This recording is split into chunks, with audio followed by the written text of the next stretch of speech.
پاکستانیوں کے متعلق اگر دنیا والے یہ کہتے ہیں کہ پاکستانی چور ہے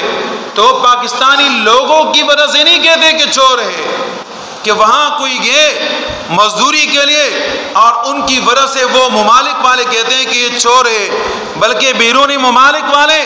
اگر پاکستانیوں کو چور سمجھتے ہیں تو اس وجہ سے سمجھتے ہیں کہ میڈیا کے اوپر آ کے یہ حکمران ایک دوسرے کو چور بولتے ہیں، اور وہ ساری باتیں دنیا دیکھتی ہے کہ بابا پہلا والا وزیر اعظم دوسرے والے کو چور بولتا ہے، جب اس کا نمبر آتا ہے وہ پہلے والے کو بولتا ہے یہ چور ہیں، تو معلوم ہوا کہ جناب یہ بھی چور اور ان کی عوام بھی چور، لہذا یہ ملک چوروں کا ہے، یہ بدنامی ہمارے یہ حکمران خود کراتے ہیں، یہ عوام نہیں کراتی۔ جو عوام پاکستان کی ہے اس طرح کی عوام دنیا کی کہیں بھی نہیں ہے۔ جو اللہ رب العزت نے عوام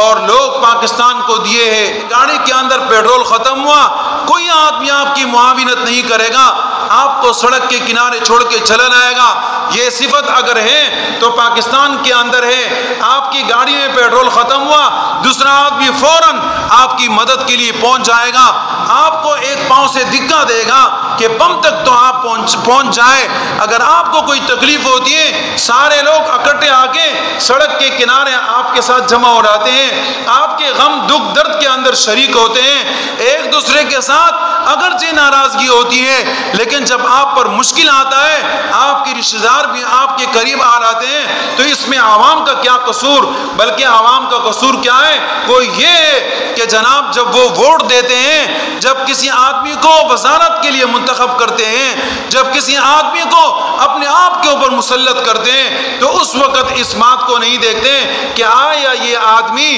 یہ صحیح آدمی ہے یا غلط آدمی ہے۔ یہ آدمی اس کی پوری زندگی آپ دیکھ لیں کہ پہلے اس نے کیا کام کیے ہیں اور اب اس موجودہ دور کے اندر کیا کام کیے ہیں، اور اسی آدمی سے ہم کیا توقع لگا رکھے ہیں کہ آئندہ بھی جا کے ہمارے ملک کی ترقی چاہے گا، لیکن اس کے باوجود ہم ایسے لوگ ہیں اندھے ہو کے لوگوں کے باتوں میں آ کے حقیقت سے چھپ کے اسی آدمی کو ووٹ دے دیتے ہیں، وہ آدمی پھر ہمارا حاکم بن جاتا ہے، اور جب حاکم بنتا ہے تو بقایا جو قصر ہوتا ہے وہ سارا کا سارا ختم ہو جاتا ہے۔